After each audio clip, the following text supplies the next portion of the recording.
Hi, everyone. Welcome to Cyndy's Friday Forum. My name is Cyndy McDonald, and I am the producer and originator of the Friday Forums. This is something that we get the privilege of hearing from experts in our field in higher education and in business as well. So glad to have you here joining me today, especially during this very busy time of year. And we're going to be talking about a topic that I know is at topmost of your mind. So as you're logging in, go ahead and put your name and your location. That way, my guest, Jeffrey Neill from Graded in São Paulo, Brazil, the American School in São Paulo, Brazil, can get to know you a little bit. And he is going to be talking about AI literacy. And today we're going to talk about AI literacy for adults. So we want to know if you've used AI this week. So welcome, Jeff. I'm glad to have you here today.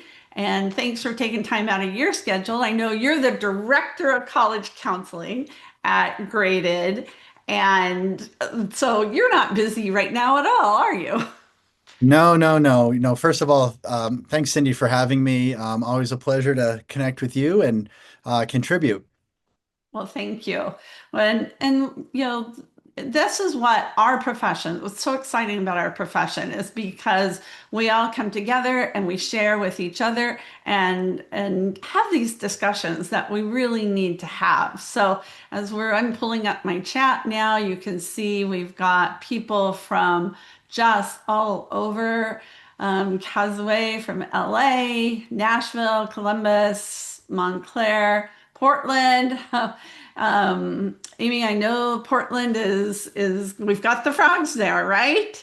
Mm. So Park City, just all these wonderful places. And as you're logging in, let us know, have you used AI this week? And if you have, just put a note in it as terms of what you used AI for. I know I try to use AI. I am not an expert in AI at all, but I try to use it in some very creative and just opportunities as they come along. And Jeffrey, as everybody's coming in, tell us a little bit about how you became acquainted with AI and why this is such a, uh, well, let's backtrack for a second. Tell us how you came to be working in higher education, working as a counselor in a school in Brazil. Yeah, well, that's a long story, but I suppose the easiest way to say it is I'm also a career-long English teacher. Did my master's degree in English literature, and I found when I started college counseling more on the full-time side, I loved the opportunity to get to know and to establish more genuine relationships with kids outside of the classroom than I did in. I still love teaching, don't get me wrong, but it's that connection with the kids that has really kind of kept me in this field and have no plans to go anywhere anytime soon. I love that. And I started out as a counselor at a in the public schools, and I started out in the middle school area, so I can understand that transition and that need and desire to work with students on a more personal level. So, and you can see now you've got people using AI, college research, newsletter, to create a sign. I think that's great. Double check information. So, lots of different ways for using AI.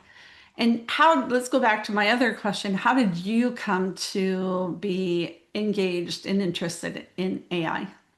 Yeah, it's a interesting story, I think. I started, well, I'll go back in time to 2022, and I defended my doctoral dissertation on December 8th. And if you kind of know the timeline of ChatGPT and where all that came from, OpenAI released ChatGPT on November 30th of 2022. So that was you know, 7 years before that, when I started my doctorate, I promised my family, my wife and my two kids, that I wouldn't allow my studies to interfere with family time. And the only way I could figure out how to do that was to wake up at 4 in the morning. So there I was on essentially December 9th, up at 4 in the morning with nothing to do. I ended up in a conversation with a friend who was running a conference here in Sao Paulo. And he said, "Look, I'd love for you to give a presentation on something quote unquote topical." And I said, "I don't know if you've seen the news lately, but it seems like AI is kind of a big topic." And he said, "Yeah, yeah, yeah, that sounds great." That conference was on March 10th of 2023. So basically over the next 4 months, between 4 and 6 a.m., I was kind of diving into AI, playing around with ChatGPT, exploring some of the other models. At that point in Brazil, only ChatGPT was available. And then I immediately saw that connection and that the potential for increased efficiency with the work of college counseling. So I got hooked right away, and kind of the rest is history, as they say. And how many presentations have you done on AI so far? Well, counting this one, I've lost track, but I'm over 200 right now since March 10th of 2023. Oh, So, wow. uh, and for the longest time, there was nobody talking about it. And one of the Hmm. developments recently has been, a lot of people, and Emily Pacheco and I worked with her and a group of other people to help create the NACAC Special Interest Group in admissions in college. I'm sorry, AI in college admissions. I always get the acronym wrong. Group, which has a robust membership now, and is really exploring the ways in which not just college counselors can use it, and not just how university admissions offices can use it, but also the ways in which the two can partner together and work together using artificial intelligence. So that's been a great development, but it was a lonely road for a long time, Cindy. Yeah, yeah, I can understand that. And you guys are trailblazers, both you and Emily, for doing that. And especially to have that bridge between both sides of the desk. Because like anything, when new technology or new things come, we're often very much afraid of it. We don't want to touch it. We're afraid of how it's gonna impact things we're already doing. And that's why we wanted to offer this as a Friday forum. And we're going to be doing a series. So you're going to talk about literacy for adults. And then we want to talk about literacy for students. So we'll do that later on in December. And I'm glad you mentioned the AI for CA, AI for college admissions. Emily is going to talk about what AI looks like in admissions, projected, like, what might that look like? And it's so easy to look at the negative or the obstacles or the things that you're afraid of and miss the opportunities and the benefits and the things that's going to help us do. So I love seeing in the chat a lot of the different ways that people have been using it. And so oh, great. And Emily is joined us. She's is here listening in today. So she's put a link to the AI community. I would encourage people to look at that and join. There's a LinkedIn group too. And I'll have that in my show notes. So, Jeff, let's go to what is AI literacy? And I know you have a presentation, so For let's sure. let's see, let's dig into this topic for today. Sure. Let me share screen here, and thumbs up, Cindy. Can you see it? Yes. Okay, wonderful. So AI literacy for adults, the way that, we like to think about it, and I'll skip over that real quick, is talking about, AI literacy versus this idea of AI fluency. And AI literacy is this idea, kind of more of a surface level understanding of what the tools are, and how you might be able to use them. Whereas fluency is much more, the way I think of it is kind of on the job sort of dynamism, thinking about how you can pivot, how you can encounter a new situation and apply maybe some of the AI tools, an AI understanding of what's going on, maybe a little bit more behind the scenes of the technology.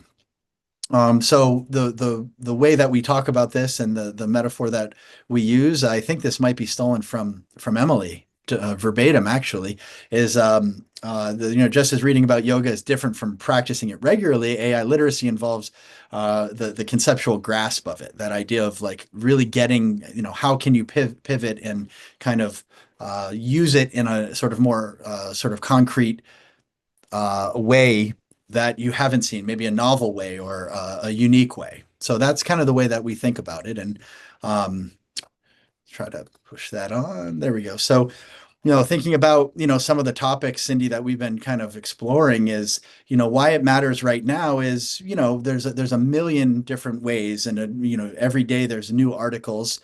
And some of you are familiar with my newsletter.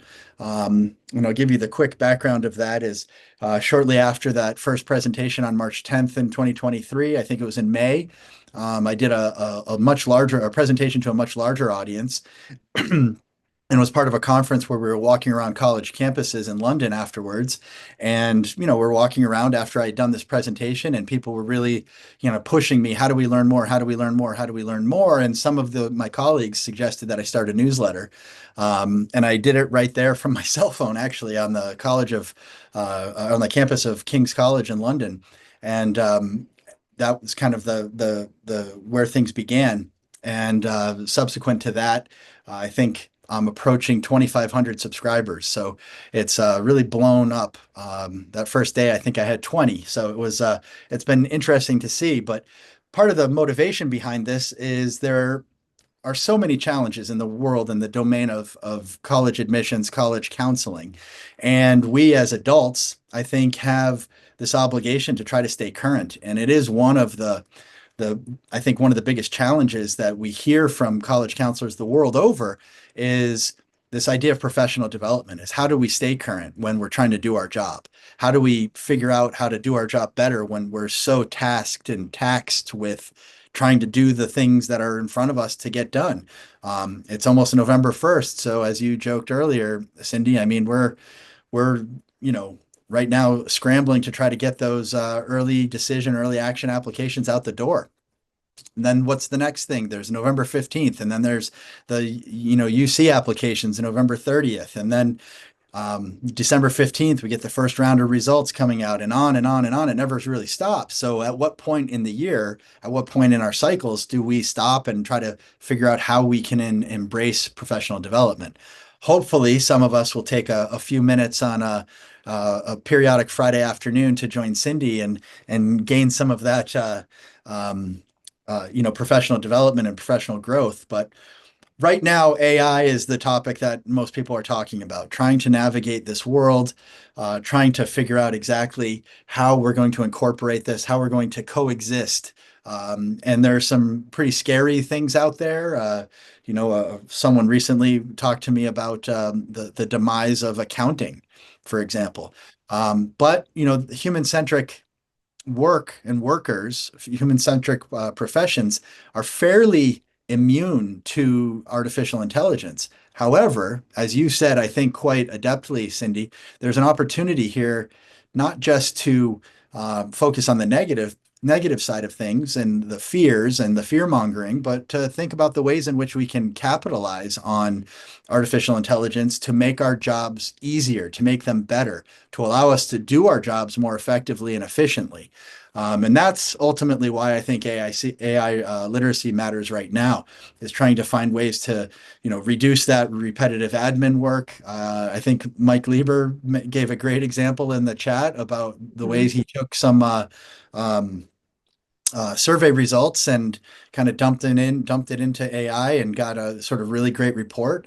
Not a whole lot of us have come into college counseling from a background in data science or accounting or finance. I need to be intimately familiar with spreadsheets, for example, about once a year, maybe twice a year, and I'm a slow learner, and it takes me a long time to get back into that routine. Whereas, my end of year board reports, for example, right now, which used to take me well over a week, kind of this year I got it done in about an afternoon because of AI, enabling me to kind of consolidate and ask the questions, knowing what I wanted and knowing how to get it. So there's that sort of thing. Scaling in communications in particular, but scaling generally. There's some really great tools out there that really enable counselors who, there's the front page news that you see all the time about the student to counselor ratio in the state of California and certain school districts in particular, other parts of the world as well. Being able to sort of engage with and do the work with students at a more effective scale is something that AI is really enhancing right now. There's a lot, and maybe I'll talk a little bit later about some of those tools. But this is, scalability is something that AI is pretty good at. Promoting equity, of course, the number of tools and platforms that are out there right now whose primary objective right now is to level the playing field for the haves and the have-nots around the world. Yes, of course, in order to access most AI, they need access to computers, and that isn't the case everywhere. But just because you have a computer doesn't mean you shouldn't be able to, have a really great opportunity in our context of finding a great university, finding financial aid, finding a school that's a good fit. And there's some really great opportunities out there, not just with ChatGPT or your chat bot of choice, but some other sort of startup companies that are really evolving at a really rapid pace and popping up at a really rapid exposure. And then sort of the ethical use component, and this is that sort of other side to what we are saying, Cyndy, about the fear mongering and what the number one fear is that we're somehow losing something when we're using artificial intelligence. That there's the sort of the great dumbing, I think, was the name of one of an article or a book that I encountered of what artificial intelligence has the capability or potential to do to students in particular, preventing them from having to do some of that sort of manual labor that enables sort of long-term retention of material and content. Yes, there's some concern about that, and yet there's effective ways to apply safeguards to use it, with an ethical mindset to enable our students and ourselves to kind of move forward in partnership rather than avoidance and fear. So, why, I mean, and I hope I don't have to belabor the point too much right now. I mean, you all signed up to come to a session on AI literacy for adults. So I hope I don't have to belabor the point too much about why AI literacy right now matters quite a bit. So I wanted to take some time and just talk a little bit about some of the case studies out there, and some of this is meant maybe there's a chip on my shoulder, Cyndy, a little bit about the negative side of AI, and the reality is on a quite simple scale, the smarter or the more AI is used, the smarter it gets, quote unquote, the better it gets at producing the content it's being asked to produce. And the reality from that is that um, every time an AI gets a little smarter, the AI detectors get a little worse. Then the AI detectors get a little bit better, and the AI gets a little smarter, and so there's this constant give and take, and it's not as simple as I just made it sound. But the reality of behind that is that AI detectors are inherently unreliable. Some of the research behind it would suggest that AI detectors produce what are referred to as false positives, suggesting that content that was actually created by a human was, accusing it of having been created by an AI, is disproportionately, those false positives are disproportionately flagged for non-native English speakers.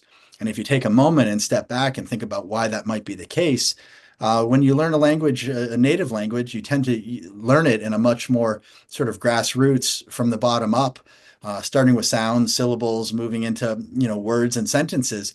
Whereas those, when you learn a second language later on, you're taught the rules, and, I always give the example that I was a, double major in German as a college student, and that's how I learned English grammar. I didn't know the rules, but I kind of had some ideas right in my head. I didn't know all the terms, all of that sort of thing. I didn't learn those until I was forced to figure out what the equivalent was in another language. And so, you see a non-native English speaker, for example, the grammar, particularly when they write, tends to be a lot more precise, a lot more, according to Hoyle, where, with those sorts of points, there's kind of a negative bias against non-native English speakers. So there's that kind of component. And the other thing that's evolved and that's developing is all these tools that are specifically designed to beat AI detectors. And I'll make reference specifically to it's GPT-0 or zero GPT. I always get it backwards. But it was one of the initial sort of AI detectors. And in the early going, I thought it was laughable early on because when someone wrote something, it was pretty easy to tell whether you knew the person or not, whether the content was developed by AI. It's become much more sophisticated now, and it's much more difficult to, at first glance, short of if they're using ChatGPT, the preeminent M dash that is always appearing everywhere in the text that it writes. But it's become much more difficult. But even GPT-0 or zero GPT now at the bottom has a button that says humanize it. So you copy and paste the text in, and it'll say, okay, this is 48% likely to have been um, written by a AI. And then at the bottom, you can say humanize it, and it'll change the text. It'll fix it to make it, much less detectable by an AI detector, which is this great irony. So there was this moment in time, and I hope it's mostly behind us, where a lot of educators were reliant upon, well, we're going to, stay ahead of the students by putting everything through a ChatGPT or AI detector. And, it's a losing dynamic. It's not something that's going to be sort of winnable in the long term. So what do we have to do there? We have to focus more on the sort of, just like anything else, we have to focus on the how, and the how are we teaching students, and that starts so much, Cyndy, with this idea of adult literacy. We need to get better at understanding how it's working so that we can teach our students and each other and ourselves how best to be able to use it. And I'll just respond to Jamie's comment that I too once was a very avid M-dash user, and now I don't use it at all out of fear that someone's going to accuse me of having developed my own text through AI. So it's if you don't know what an M-dash is, take a Google and look it up, and it'll be it's an interesting illustration.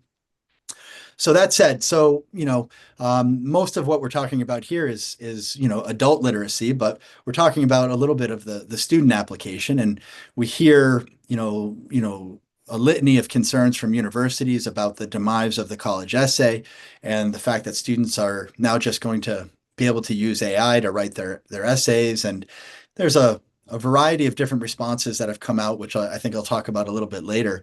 But ultimately, it's our obligation as responsible adults in the lives of kids to get ahead of this by teaching them the right way to use it and where those lines are that they should not cross.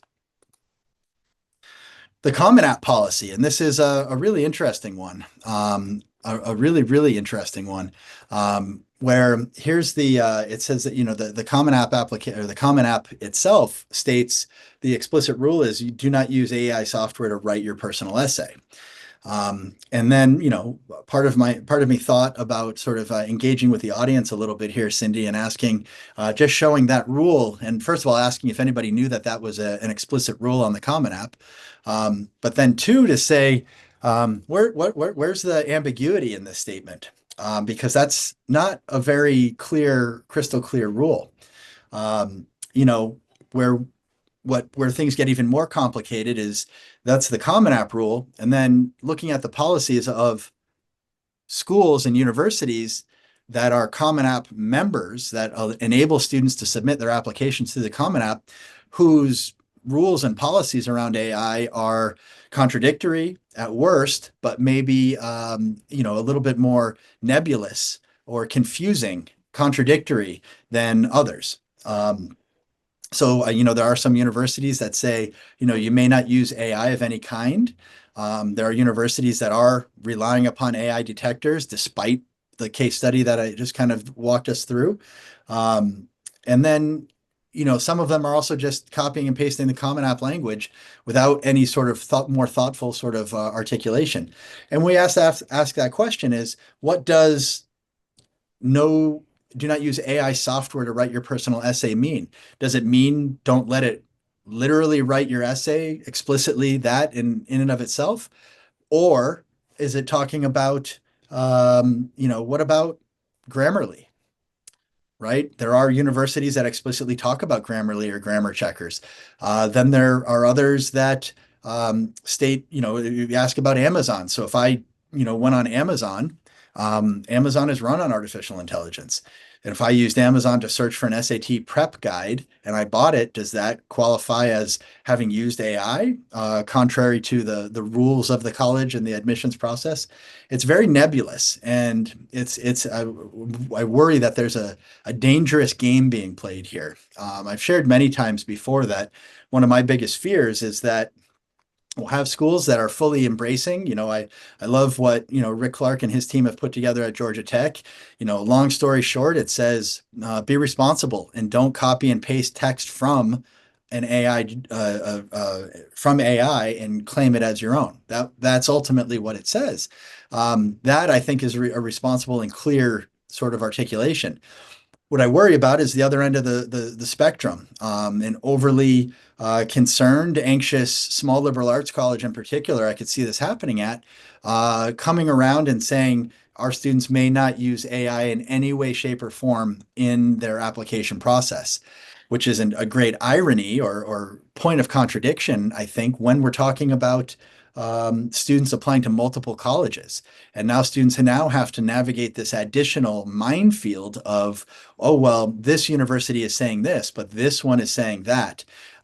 Which should I just not apply to this one, even though I'm a really great fit because I've been using artificial intelligence responsibly through my process to assist my applications.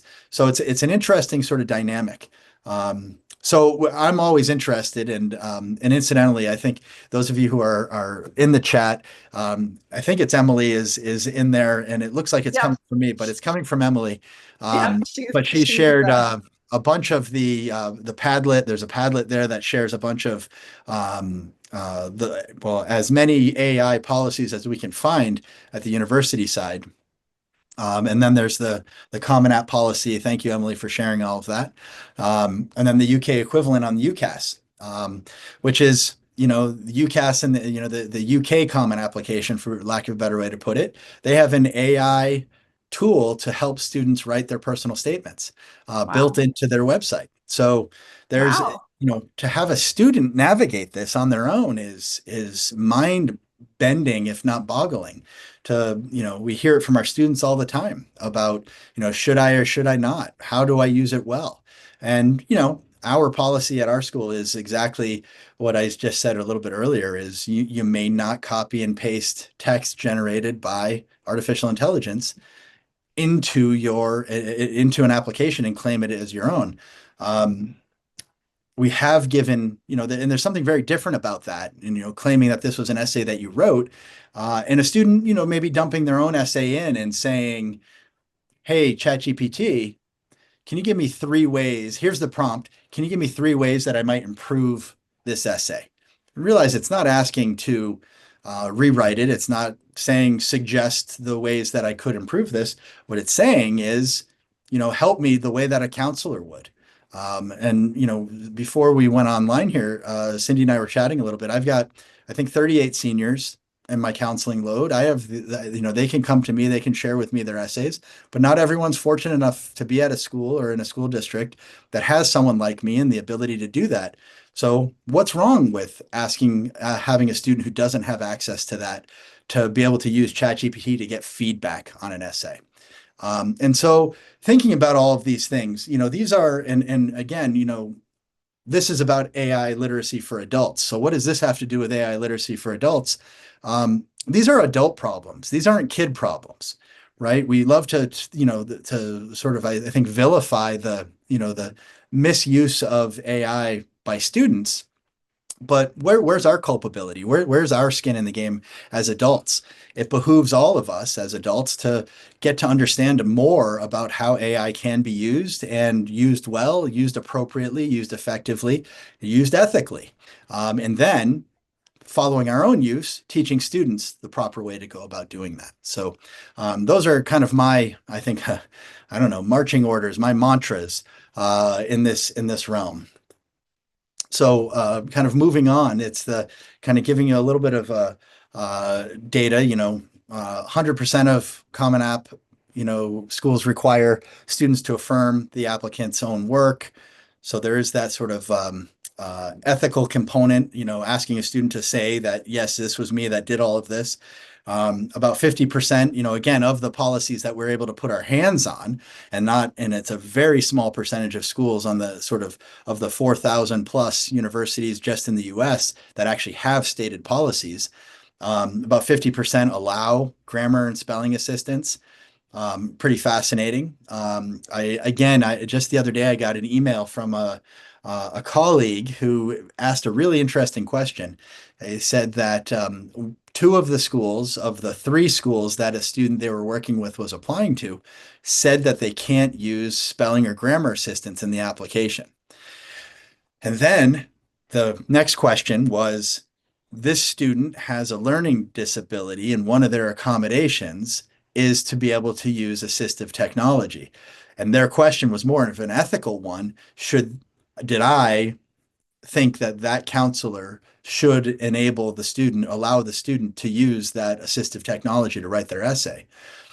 It's an ethical conundrum, and we're kind of pitting our students against their own, the lack of development of their own prefrontal cortexes to be able to sort of ask this for them to make these decisions on their own. Again, these are adult problems, not children problems, right? So then 75%, interesting, allowing for ideation or idea generation, brainstorming. Pretty fascinating that that's higher than spelling and grammar. And then pretty much everyone that has a policy is prohibiting substantive AI generated content. Though I think on the next slide, so I show this. This is one of the links that has been placed in the chat, just kind of showing the Padlet and showing a little bit about what is able to be found. And it is a Padlet, so people can, when encountering a new policy that isn't shared, can add it there themselves. But there's a lot of really great stuff there to kind of compare, contrast. I heard from a colleague over the summer, I think it was right after the International ACAC conference or at it, that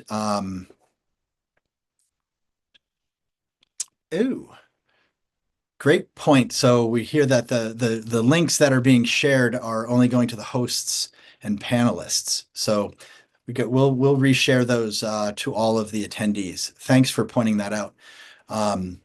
But the one of the activities that this particular counselor was doing with younger students, I think he was saying that he was doing it with 10th grade students, was that he was giving them the access to this Padlet.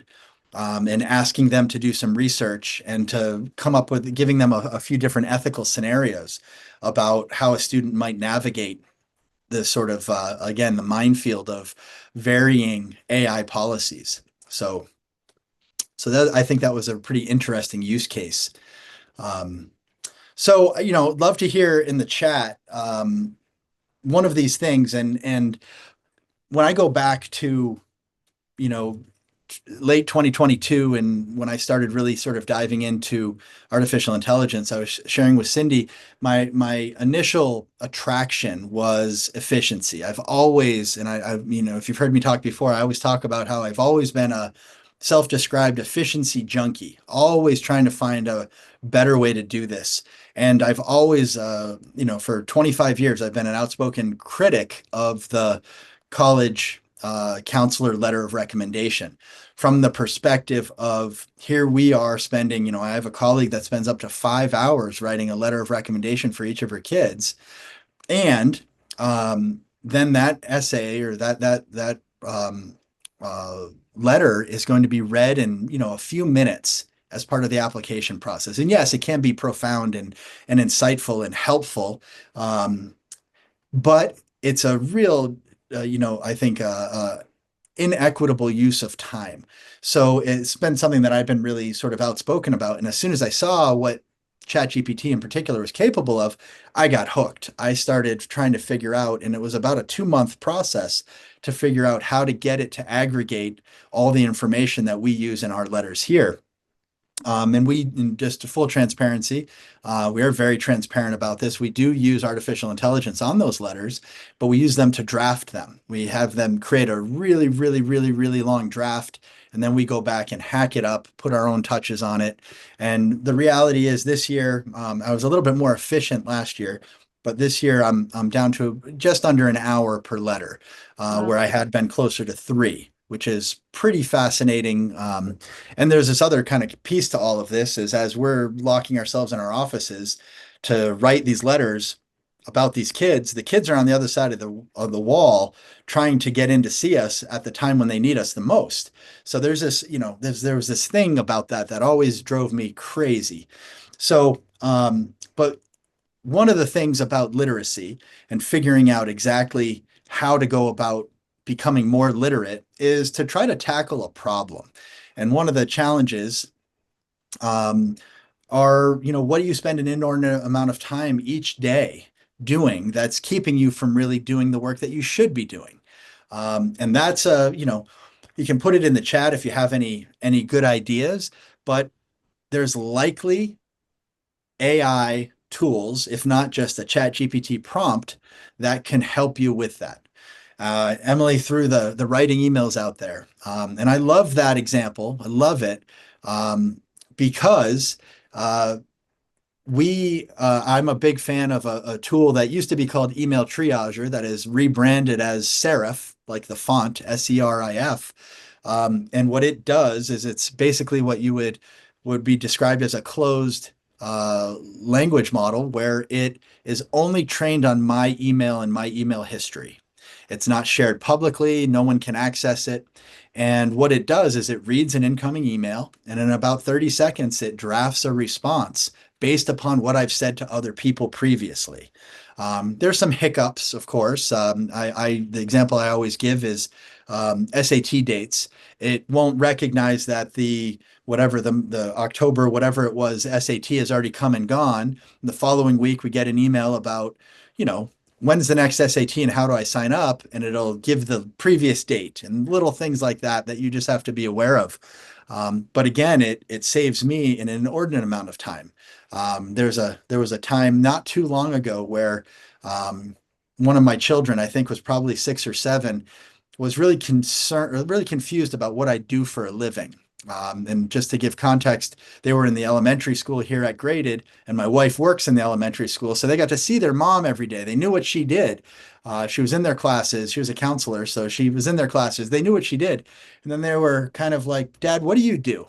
And I, in a darker moment, responded, and I said, I'm a professional emailer. That's what I do.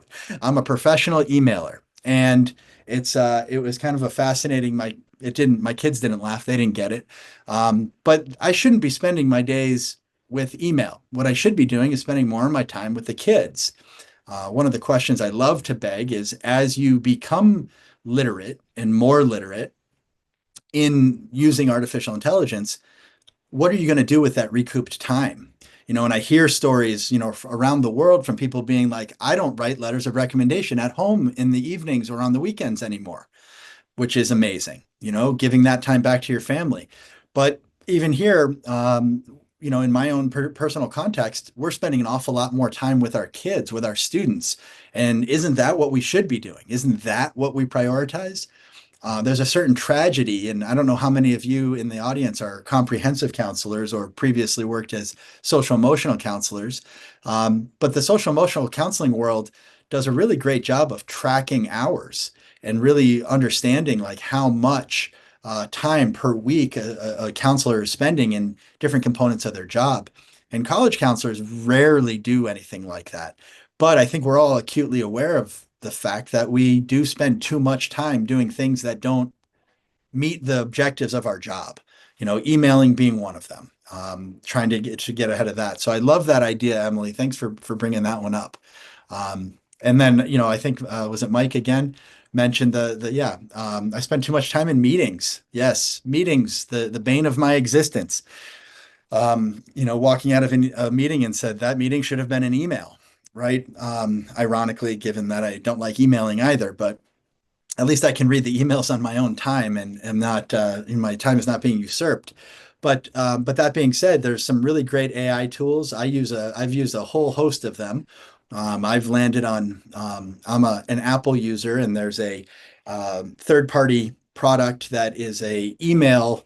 I don't know what the right word is. It's an email tool that you can put all of your different email accounts into it, and it all comes into one. I don't love the native mail app on Apple, so I was started using this one called Spark a few years back, and subsequently Spark started adding kind of meeting notes and things like that. That it'll record a meeting, it'll tell me what the follow up is, what I need to do. It also does a transcript if you need that. But it's been a really sort of efficient use of time rather than going back through my handwritten notes.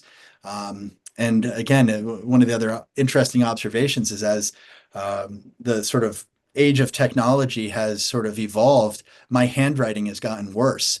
So there are times when I forget my computer and I have to take handwritten notes. I get back to my office and I can't even read my own handwriting, that sort of thing. But coming back to this point as well, yeah, and other people are putting others in there.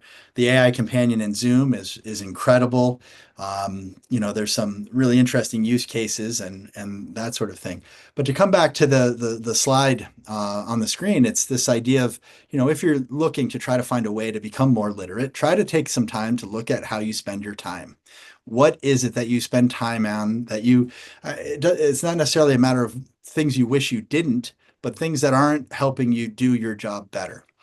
Meetings, emails, these are things that, I think are common refrains across the globe. So many of the tools are not, I think, specific to college counseling, but they do help college counselors a disproportionately large amount. So my recommendations, kind of winding down here, is try to establish a daily practice. The question at the beginning was not an accidental one, in the sense of establishing how many of you used AI in the last week? How many of you used it today?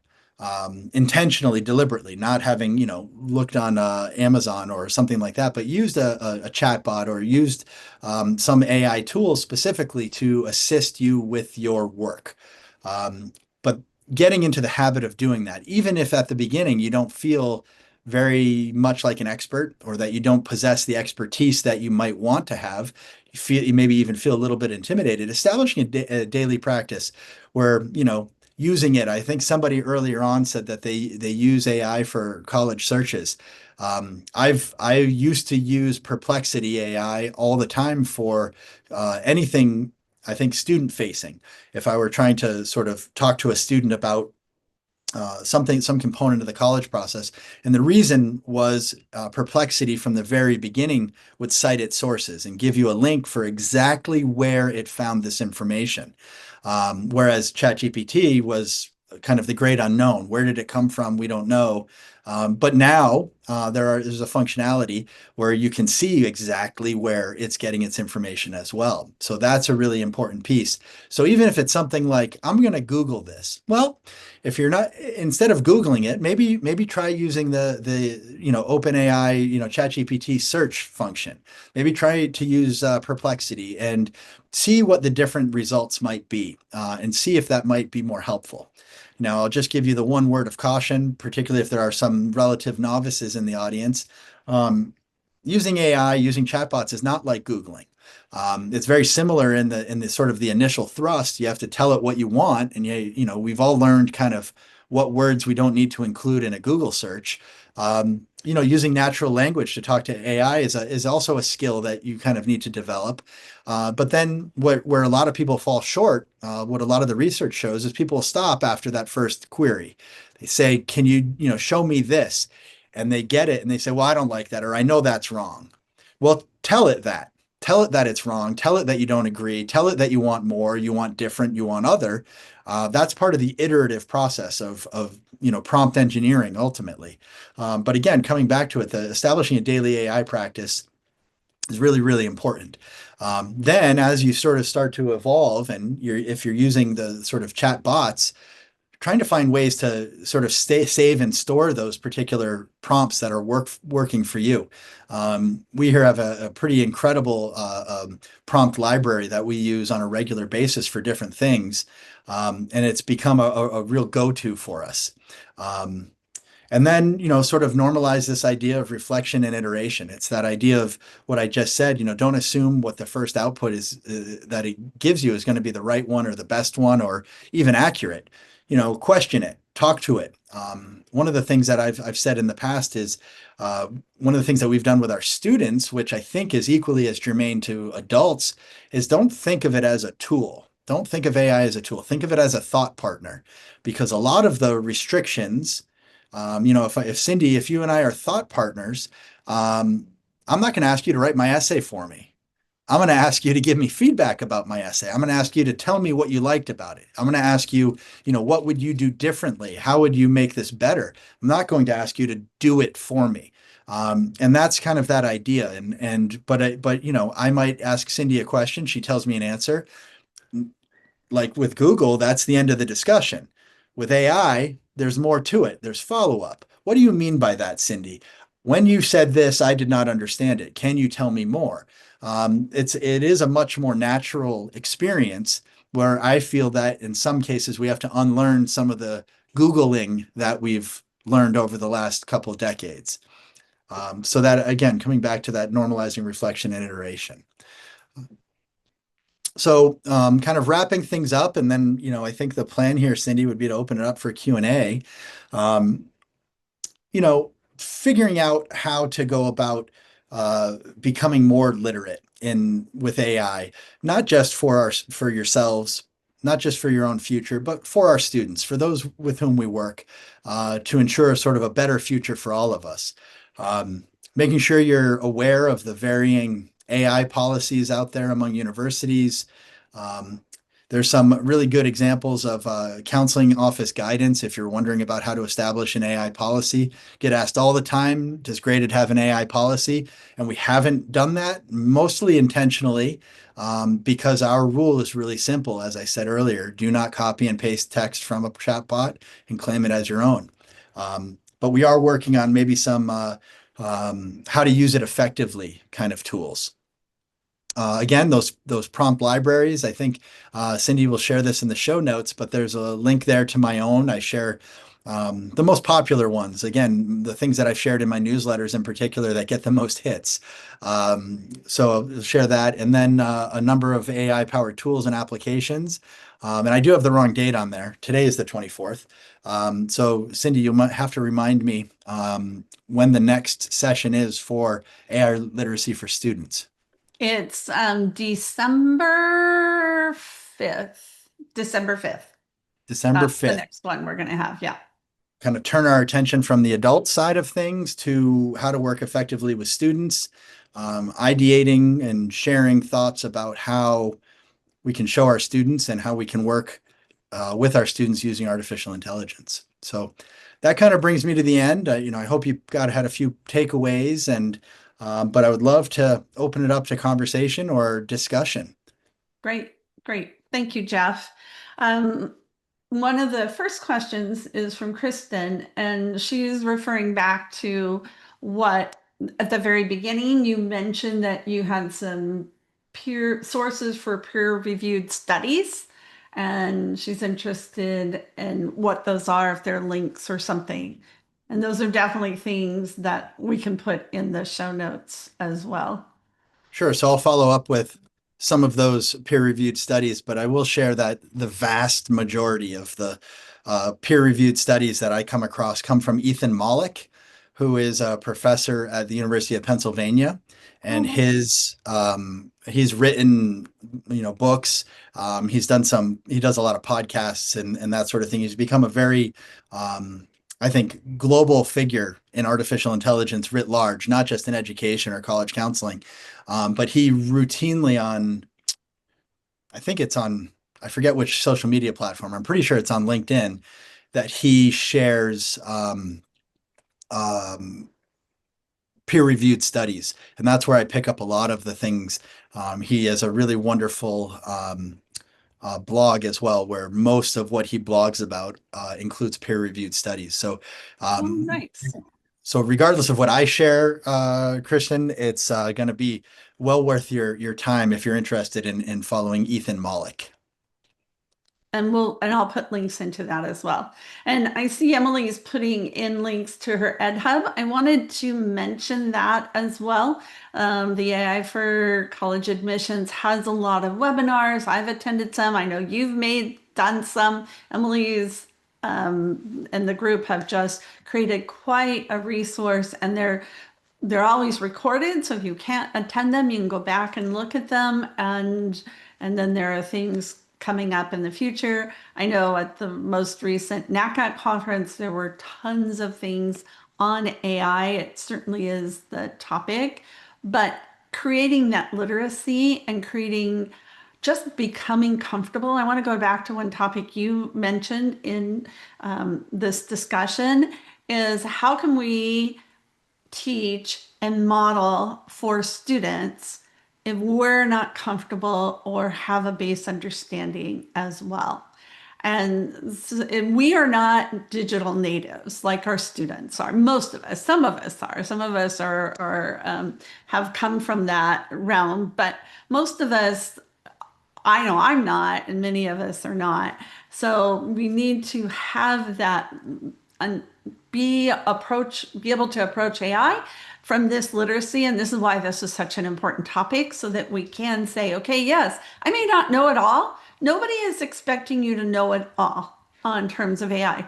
You can't. Things are changing, just like that. But you can at least build an opportunity that you're not afraid of it and that you know a little bit about what it is. And as you said, the easiest way to do it is to start using it, because then you can see what is it, and don't give up. Like you said, put the first prompt in. A lot of times I hear this all the time. Well, I didn't like that. It wasn't right. They're inaccurate. It wasn't expanded enough. Do more. So, and we're getting a lot of different links in the chat, but having that opportunity to be able to talk about that, I think, is really, really important. And I go back to what happened when we were in COVID, and everybody, there was such a wide range of, people responding to that.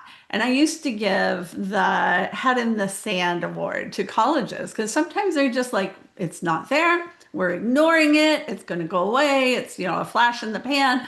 No, this is not going away. And the more we look at and embrace becoming literate in this area, the more we're going to be able to do, like you said, spend less time doing the things that are mundane, repetitive, that eat up our time, and really be able to spend time with the students and their families and serving them, which is what we all want. So, For sure. what are For your sure. thoughts? Yeah, no, I mean, I think that you hit the nail on the head in regards to that, and it's really a matter of perseverance. I think there isn't a whole lot different in I think the psychological struggle, or it's probably more sociological about the advent of AI as there was, going back to the printing press or the pocket Mhm. calculator, or, when Wikipedia came out. All of these things were, disruptive and incited a lot of fear, where other people leaned into them and figured out how best to use them. And that's kind of the crossroads where we are right now. Yeah. We need more people diving in, digging in, and I did want to share, Cyndy, really quickly. I don't know if I've shared this with you before. I think I was using a little literal graphic of a ostrich with their head in the sand. Have I told you this story? And I was, and one of the mantras early on in the very early going, and I have since done away with it, was don't be an ostrich. Don't be an AI ostrich, essentially. And then after, I think my first or second presentation where I used that graphic and used that mantra, a woman came up to me and said, my husband's a zoologist, and you need to know that the image of an ostrich with their head in the sand is a creation of Warner Brothers cartoons. Ostriches don't actually do that. So I, I felt to be respectful to the zoologists out there and to the world of biology that I had to stop perpetuating a myth. Well, thank you for helping the rest of us to stop perpetuating that too. I think that is hilarious.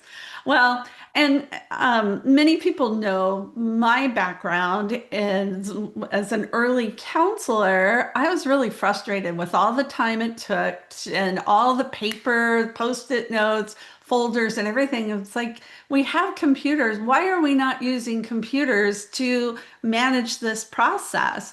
And my husband happened to be a database programmer. So I went to him and it's like, can you help me with this? I don't want to do this way anymore. And so we started designing a tool online. And I thought, well, if I need this, other people need this. So at that point, this is a long time ago, no, there really was not an online way of managing college process. And now we wouldn't think about it any other way. Naviance was starting right at that same time as well. I mean, we were all starting with CDs you'd send out and put on your computer.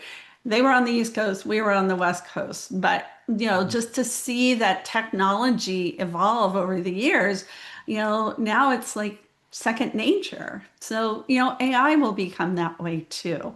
For So sure. thank you everybody for being here and join us, as Jeff said. We're going to come back and talk about, we have a three-part series on this. December 5th, we're going to talk about AI literacy for students. I would challenge you to expand your AI over the next few weeks, get that November 1 deadline done, but then see what ways that you can really use it to help yourself. And then we can talk about that. And then December 19th, Emily is going to talk about AI and the 2035, the admissions office.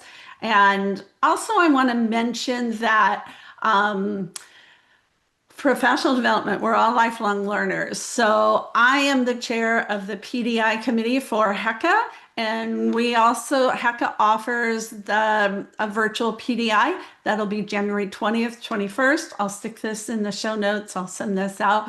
But it's for everybody who are members or non-members, whatever level of experience you have is, it's all going to be covered. There's so many vital topics in our industry right now. We're going to talk about international students. Patricia O'Keefe is going to do that. We're going to NACAC. Murphy Miller is going to come and talk about admission trends using the data that NACAC's been using. We have Christine Bowman and Tony Cabasco do a mock admissions and a mock financial aid appeals committee. And that is a very powerful, both of those are very powerful experiences. So that's all part of our 2-day virtual PDI. So look into that. And Jeff, thank you so much. Emily, thank you. And everybody on our show today, thank you so much. I have the very best audience in the world. So have a great weekend and safe travels. I know, Jeff, you're traveling, and everybody will be back. You have the whole month of November off, so we'll be back in December. Okay? Wonderful. Thank you for having me. Thanks for being here. This ends our webinar for today.